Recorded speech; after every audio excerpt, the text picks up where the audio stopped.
কৃষক ছোটবেলা থেকে জীবন তাকে অনেক কঠিন পথ হাঁটতে শিখিয়েছে। বাবা মা দুজনেই মারা যান রহিম যখন মাত্র 10 বছর বয়সী। আত্মীয় স্বজন কেউ তাকে পাশে নেয়নি। একাই বড় হয়েছে মানুষের বাসায় কাজ করে।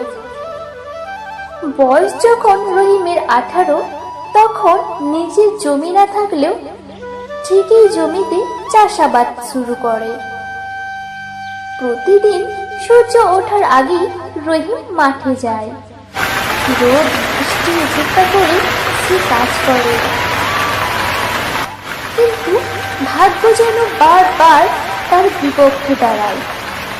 এক বছর শিলাবৃষ্টি ফসল নষ্ট করে দেয়, আরেক বছর মহামারীতে বাজারে ধস নামে। এর মধ্যেও রহিম একটু হাল ছাড়েনি।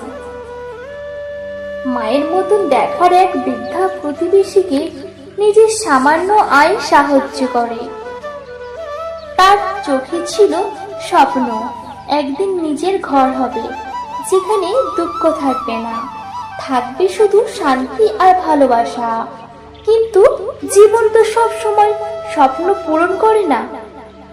এক রাতে খুব ঝড় বৃষ্টি হচ্ছিল এবং সেই বৃষ্টিতে বাজ পড়ে আর বজ্রপাতে রহিমের কুঁড়ে ঘরে আগুন লেগে যায়। সব কিছু রহিমের পুড়ে যায়। তার বই, জামা, ছোট্ট একটা রেডিও ছিল সেটাও। কিন্তু রহিমের চোখে তখনও জল ছিল না, ছিল শুধু আশার আলো। কারণ সে বিশ্বাস করত কষ্টের পরেই আসে শান্তির ভোর। একবার একটি ছোট্ট টুনি পাখি তার মায়ের সঙ্গে বড় গাছের ডালে বাসা বানিয়ে থাকত। প্রতিদিন সকালে তার মা খাবার আনতে যেত, আর ছোট্ট টুনির বাচ্চাটি বাসায় বসে অপেক্ষা করত। একদিন হঠাৎ ঝড় উঠল। মা টুনিটা তখনও ফেরেনি। ছোট্ট টুনি খুব ভয় পেয়ে গেল, কিন্তু সে জানতো মাকে ফিরতে হবে আর বাসাটাও রক্ষা করতে হবে।